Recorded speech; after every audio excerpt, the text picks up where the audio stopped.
Summer holidays வந்தாச்சு, நம்ம GT ஹாலிடேஸும் வந்தாச்சு. GT Holidays, South India's #1 travel brand. பழைய நகையை கொடுத்து வைட் 11 மந்த்ஸ்ல அதே அடைக்கு புது நகையை எடுத்துக்கோங்க. எக்ஸ்ட்ராவா ₹1 தர வேண்டாம். Magic old gold exchange.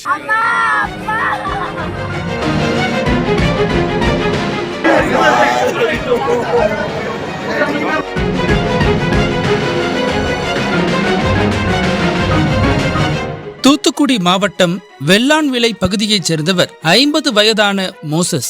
இவர் தனது குடும்பத்துடன் கோவையில் வசித்து வந்தார். இவரது சொந்த ஊரான வெள்ளாளன் விலையில் ஆண்டுதோறும் ஆலய பிரதிஷ்டை விழா நடைபெறுவது வழக்கம். அந்த விழாவில் கலந்து கொள்வதற்காக மோசஸ் தனது குடும்பத்தினர் 8 பேருடன் கோவையில் இருந்து ஆம்னி வேனில் சென்று கொண்டிருந்தார். அந்த வேனில் மோசஸின் மனைவி வசந்தா, 1.5 வயது குழந்தை, வயதானவர்கள் உள்ளிட்ட பலரும் பயணம் செய்து கொண்டிருந்தனர். இவர்கள் சென்ற ஆம்னி வேன் தூத்துக்குடி மாவட்டம் சாத்தான்குளம் அருகே உள்ள மீரான்குளம் சிந்தாமணி சாலையில் பயணித்தது. அப்போது யாரும் எதிர்பாராத சமயத்தில் திடீரென கட்டுப்பாட்டை இழந்த அந்த வேன் சாலையோரம் இருந்த சுமார் 50 அடி ஆழம் கொண்ட கிணற்றுக்குள் கவிழ்ந்தது.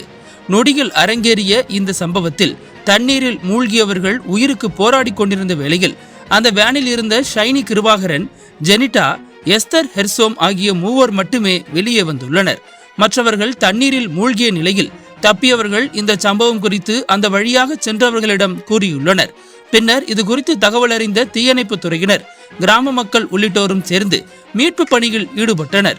அவர்கள் சுமார் 3 மணி நேரம் போராடி 50 அடி ஆழத்தில் மூழ்கி கிடந்த வேனை கயிறு கட்டி பொக்லைன் இயந்திரத்தின் மூலம் மீட்டெடுத்தனர். அப்போது வேன் வெளியே கொண்டு வரப்பட்ட போது உள்ளே இருந்த ரவி கோயில் பிச்சை, அவரது மனைவி ஹெச்சியா கிருபாகரன், மோசஸ், அவரது மனைவி வசந்தா உள்ளிட்டோரை சடலமாகவே மீட்க முடிந்தது. ஆனால் 1.5 வயது குழந்தை மட்டும் வேனில் இல்லாததால் மீட்பு வீரர்கள் அதிர்ச்சி அடைந்தனர்.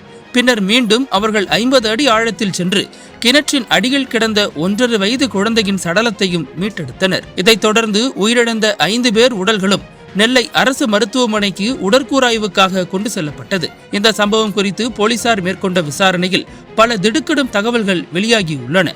ஒரே குடும்பத்தைச் சேர்ந்த 8 பேரும் ஆலய விழாவில் கலந்து கொள்வதற்காக வந்துள்ளனர். தனியாக ஓட்டுநர் நியமிக்காமல் அவர்களே வேனை ஓட்டி வந்துள்ளனர். முன்னதாக மதுரை, தேனி, திருநெல்வேலி, பாபநாசம் உள்ளிட்ட பல்வேறு பகுதிகளுக்கு ஆம்னி வேனில் அவர்கள் சுற்றுலா சென்றுள்ளனர்.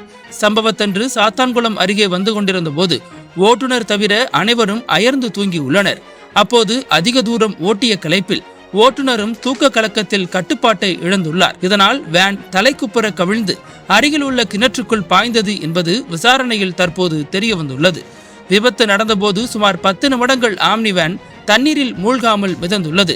அப்போது கதவு மற்றும் ஜன்னலுக்கு அருகில் இருந்ததால் ஜெர்சோன், ஜெசிட்டா, சைனி கிருபாகரன் உள்ளிட்ட 3 பேர் மட்டுமே உயிர் தப்பியுள்ளனர். இதற்கிடையில் நெல்லை அரசு மருத்துவமனையில் வைக்கப்பட்டிருந்த 5 பேரின் உடல்களுக்கும் திமுக எம்பி கனிமொழி நேரில் அஞ்சலி செலுத்தினார். அப்போது உயிரிழந்த மோசஸ் மகன் ஜெர்சோனுக்கு ஆறுதல் தெரிவித்த போது, என் மகனை காப்பாற்ற முடியாம போச்சே மேடம், என் பக்கத்துல தான் படுத்திருந்தான், அம்மா, அப்பா, மாமா எல்லாரும் போயிட்டாங்க என கனிமொழியிடம் அவர் கண்ணீர் விட்டு கதறி அழுதார். இந்த சம்பவம் அந்த பகுதி முழுவதும் பெரும் சோகத்தை ஏற்படுத்தியுள்ளது. அனல் பறக்கும் செய்திகளை அப்டேட் செய்து கொள்ள நக்கீரன் களத்தை இப்பவே சப்ஸ்கிரைப் பண்ணுங்க.